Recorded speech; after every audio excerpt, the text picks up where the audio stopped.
E aí, meu povo, na boa, vamos comentar hoje a expressão dignidade da pessoa ou dignidade da pessoa humana. E aqui, pessoa humana, é óbvio, né, dando uma ênfase à humanidade do humano, dando uma ênfase à sensibilidade do humano, à moralidade do humano, enfim, dando ênfase a tudo aquilo que essencialmente é relevante para a existência da pessoa. Então, a pessoa humana. Pois bem, para começar esta reflexão, creio que é preciso que a gente, sob o ponto de vista da filosofia do direito, mas enfim, abstraindo, nós podemos imaginar que nós somos livres para abdicarmos da vida em sociedade.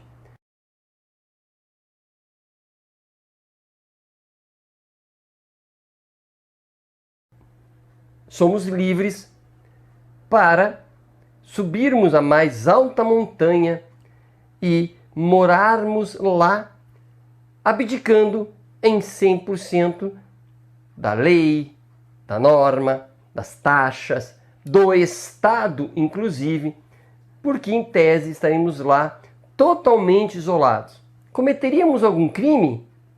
Não. É possível que alguém nos recriminasse? Acho pouquíssimo provável, porque parece ser pouco razoável dizer que o ser humano é obrigado a viver sob o Estado. Se nós formos para a filosofia tradicional, veremos Hobbes, Locke, Rousseau, que falam de um tempo em que as pessoas optaram por viver no Estado. Pessoas que, filosoficamente imaginando, viviam livres e resolveram se organizar sob a égide do Estado. Portanto, partindo do princípio de que ainda poderíamos nos considerar livres a ponto de sairmos do Estado, a pergunta que se mantém é: vale a pena nos mantermos sob a égide do Estado? E se vale, por que vale? Né? Viver sobre o Estado é bom?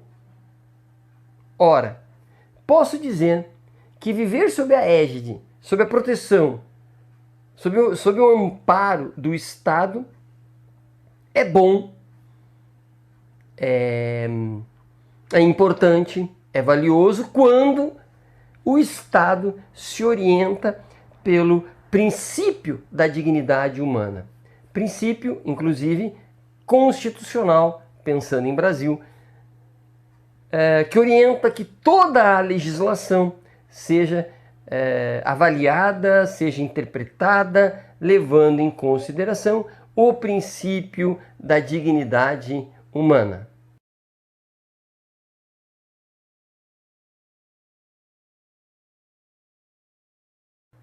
Ora, todo o ser humano é digno. Por mais que alguém tente dizer que algum humano não é digno da humanidade, não é possível aceitarmos como premissa, né, que o Estado poderia tratar alguém como não humano e outro como humanos, ou alguns com dignidade e outros sem dignidade. Por quê? Se eu tiro a dignidade de alguém, eu tiro a humanidade. Assim como eram os escravos. Os escravos não eram dignos de proteção estatal. E, portanto, eram escravos. Ora, dignidade e humanidade são inseparáveis. Portanto, assim como eu não posso tornar normal, normalizar que alguém não seja humano ou que alguém não tenha uma dignidade que lhe é intrínseca e inseparável.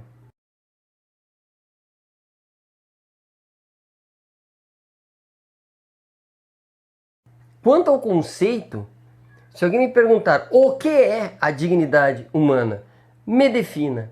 Evidentemente que eu teria, os pensadores teriam imensa dificuldade em definir o que é a dignidade humana. Mas é fácil dizer o porquê disso. A dignidade humana precisa ser um conceito em aberto.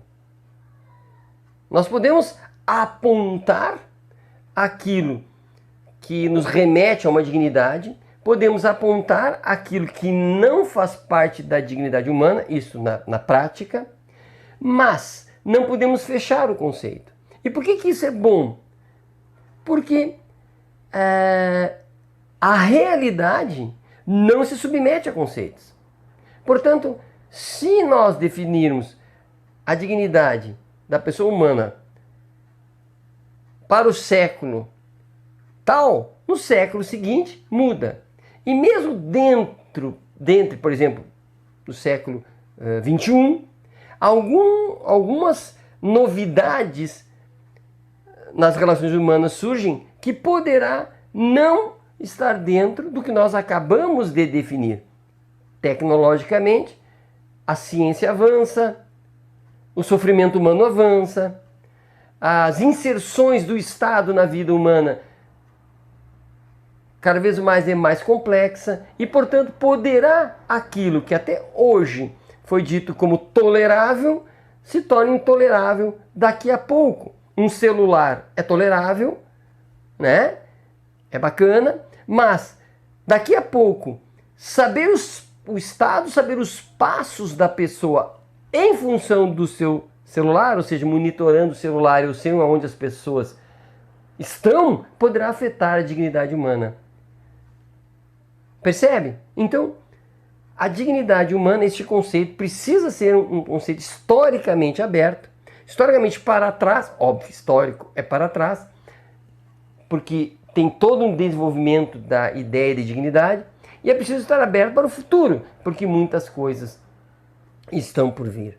Afinal, é fato que alguma indignidade nós sempre toleramos.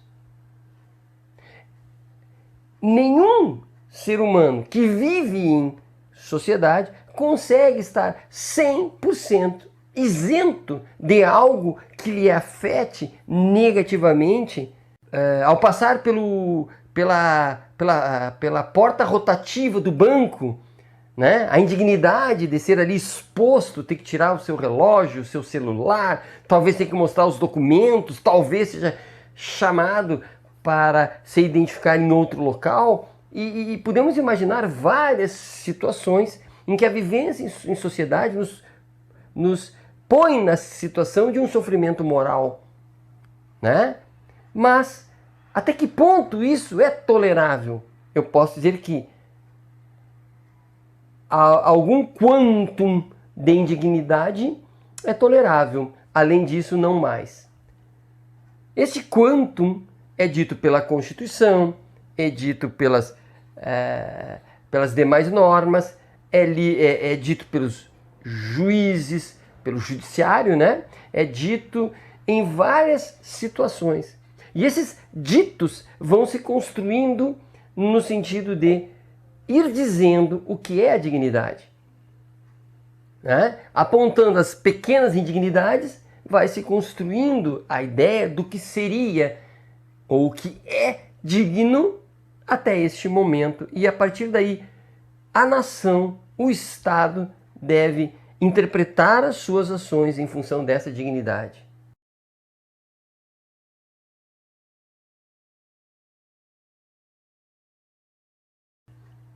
Quando me refiro a esse quantum de indignidade que é aceitável, aqui é importante e é relevante. Eu me refiro entre a disputa de dignidade entre dois seres humanos. Dou um exemplo. Por que eu sou revistado ao entrar num avião sob a suspeita que eu tenho um objeto, uma arma? Por exemplo, né? É a indignidade que eu vou sofrer de ter que talvez tirar a roupa ou similar. só é aceitável porque outra vida humana do outro lado depende deste sofrimento pessoal, porque o uso de uma arma, por exemplo, poderá acarretar mortes. Então, se eu ponho de um lado um ser humano e outro ser humano, eles precisam ceder espaços nas suas dignidades para que consigam conviver. Agora, não é possível valores tão díspares quanto a dignidade da pessoa humana e a propriedade privada. A dignidade da pessoa humana é extremamente superior à propriedade privada. Ao contrário, é preciso que todos tenhamos algum tipo de propriedade se esta qualifica a vida humana. Alguém sem teto não pode assim permanecer, né, sem possuir sem deter a propriedade de um teto, porque isso o afeta absurdamente, o afeta como um ser humano que vai viver embaixo do sol, da chuva. A fome, né, comparado ao lucro dos proprietários de supermercados, por exemplo, a fome é prioridade número 1, ou a ausência da fome é prioridade número 1. O lucro dos empresários que lidam com alimentação, é um mero exemplo, é extremamente secundário, né? Até porque o lucro é o que vem acima do básico. Então, o empresário já tem o seu básico, ele está tendo algo acima. E quem não tem o que se alimentar, não tem nada. Então, o princípio da dignidade, ele pode ser contrabalançado por outro ser humano que também é digno.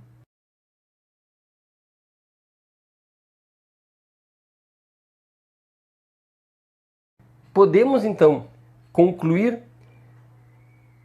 que seja lá o que for a dignidade humana, e aqui não queremos, como eu já disse, defini-la, enquadrá-la, ela tem a ver com a alma humana, com a espiritualidade humana, com a moralidade humana, com a eticidade humana. Portanto, não dá para mexer com o que se entende por dignidade sem mexer com o que se entende por ser pessoa humana. Portanto, este princípio ele é orientador de toda a realidade jurídica ou orientador de todas as ações que envolvem outros seres humanos. O princípio da dignidade.